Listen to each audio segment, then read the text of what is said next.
recording it. Okay, we're live.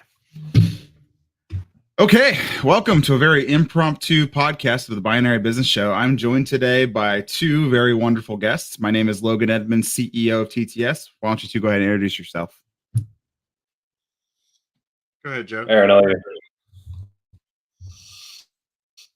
Don't be shy now. Come on, guys. all right. Hey, I just lost connection for a sec. No, you didn't. You're there. You're still there. Oh, Aaron, how are you? And I'm Baron Breathitt, the founder of Limitless Network Solutions out of Louisville, Kentucky. Joe is president at Mosry Digital. If you guys didn't catch that, I think he dropped right as he was introducing himself. So we're good. Yeah. All right. So big headline news, right? Literally the headline I read this morning, I woke up and rolled out of bed, was worst IT outage in history. So we're not sugarcoating this. This is bad. This is really, really bad because this affects businesses on a fundamental level. The article we're going to be referencing today, and I'm going to go ahead and present it from my screen, is an article from bleepingcomputer.com. Pull this up. And it literally reads, CrowdStrike update crashes Windows systems, causes outages worldwide. I love Bleeping Computer. They have very high journal or editorial standards, and they're not sugarcoating this. A faulty component in the latest CrowdStrike Falcon update is crashing Windows systems, impacting various organizations and services across the world, including airports, TV stations, and hospitals. Also, according to what I've seen so far in our calling, banks, local doctors' offices, basically anybody that uses a Windows computer and was using this software, which it's very popular. So CrowdStrike Falcon, it's one of the most predominant security packages, I think, on the market. Is that fair to say, guys? Yeah, 100%.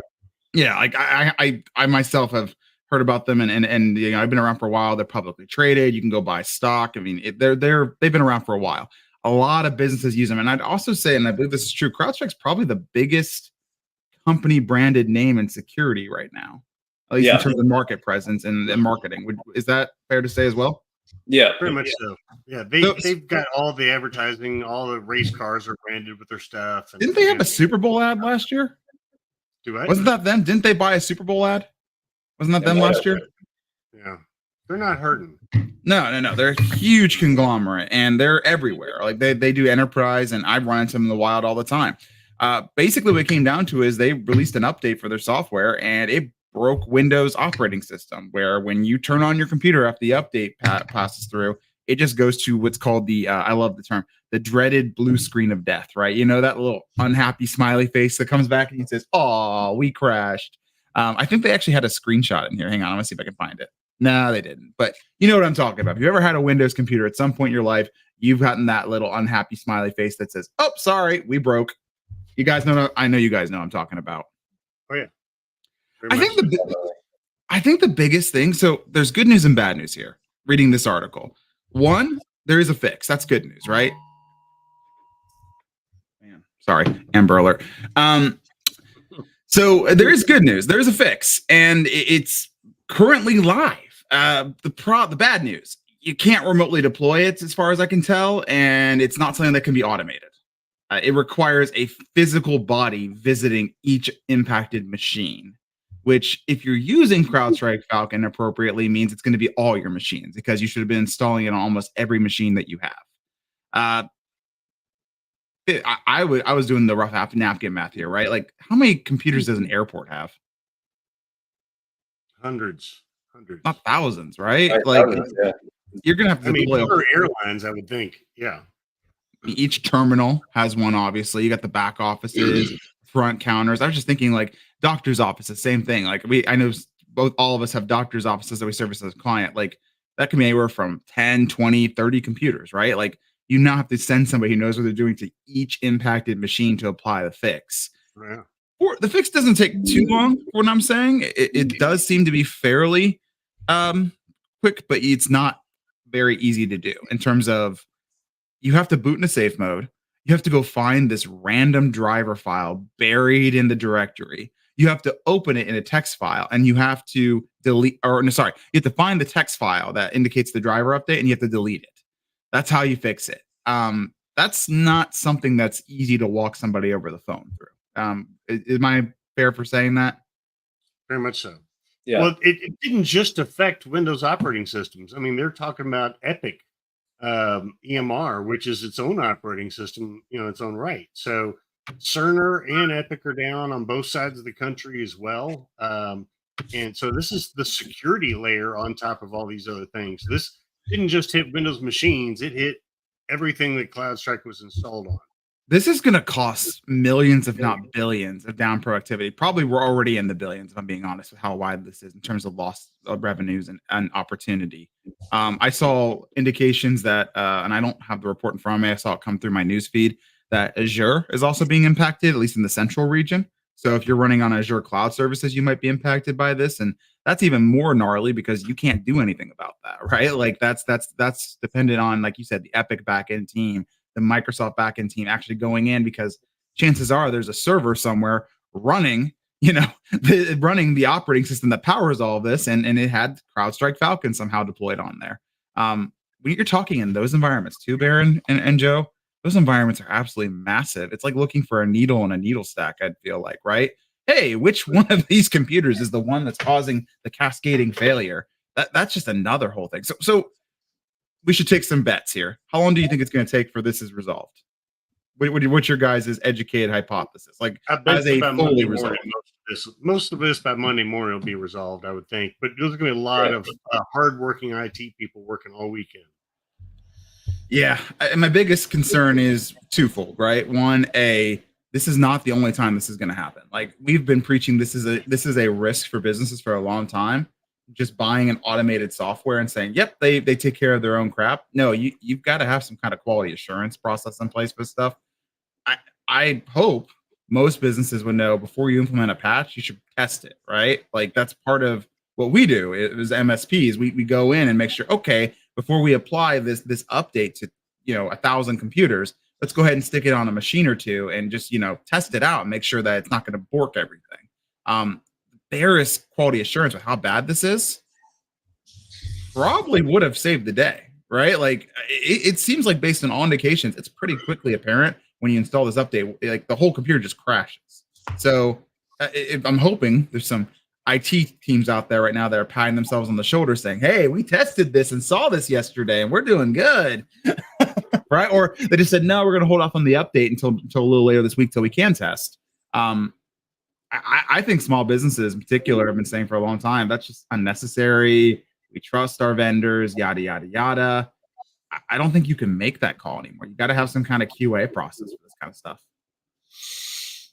Not if you want. If you're not testing before you roll out, you're going to run into stuff. And that's what was so critical about this, is thinking that all the critical infrastructures that were taken down one update. And it wasn't even just Microsoft this time. It was, a third-party product that specifically focuses on cybersecurity, which is critical in these times. Oh yeah, we're not knocking installing. It's bad. No. I was gonna say, I'm not knocking people using CrowdStrike, right? Like that would be a fool's errand in terms of why would you buy the software? I mean, it is in its own right a reputable security software, right? Like, I'm not saying there's not faults with it, obviously, as demonstrated by today, but it's by no means a bottom of the barrel bad decision for a business to go in on CrowdStrike. And their marketing teams have worked well over the years, and you can see that very evident in their advertising and commercials that are in just about every sporting event going on nowadays. I mean, the Falcon Fund is literally everywhere too. If you're in tech startup, CrowdStrike has their hooks in literally everything thanks to the Falcon Fund. Like, I did a lot of work with investors, and I have had many investors pass CrowdStrike along to me over the last few years and say, "Hey, what do you think about these guys?" Because they make waves, they get involved in these startup businesses in the beginning, and they kind of grow with them. That's part of their business strategy. We're not knocking on any one product or software, right? The honest truth is this can happen. Like, this is honestly seems like a best case scenario. Unfortunately for CrowdStrike, it wasn't a cyber attack. It wasn't a malicious hacker that caused this to happen. It was a honest to goodness mistake by all apparent reports right now. But that still doesn't take away the risk to the other businesses, right? If you have a key piece of software like this, or a key platform, like you mentioned, like we talked a few weeks ago about the CDK outage, right? How car dealerships in all over the nation were just dead in the water for weeks waiting to take deals, right? Your business depends on that. And if you're in a high velocity business where time is money, this can really stack up losses quick. Great example of this is the insurance agency space, right? If you are down, not able to process my order, it is such a heavy space. I'm just going to go to another agency that's working. Same with the car dealership. Same with the doctor's office. Honestly, if I have a real problem and you can't take me in, I'm going to go down to a different urgent care. I'm going to go somewhere else, right? Like I have a problem. I need someone now. I can't really wait for you. And so businesses need to start planning business continuity and to say, hey, if these key platforms go down, what's the plan to get back up and running ASAP? Anything to add to that, guess? I just can't imagine the cost of grounding an airline, for an entire day while this gets fixed. I mean, It's that's a got to be Yeah. massive. it's a cascade cost too, right? Like think about yeah. these high velocity businesses like airlines and banks, right? Like just because you fix the issue and business starts back up, now you've got a backlog too, where it keeps carrying forward for weeks on end. Joe, you're ready to say something. Sorry, man.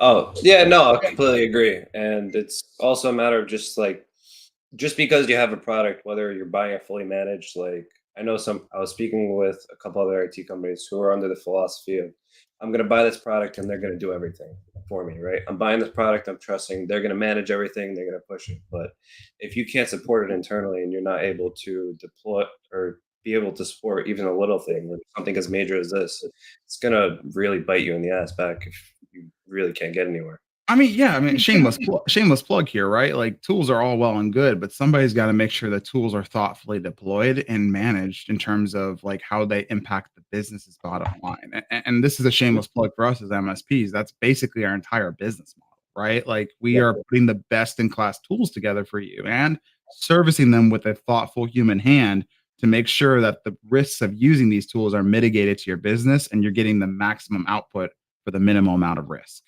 I mean, that's basically the entire business model we run on, right? Yeah.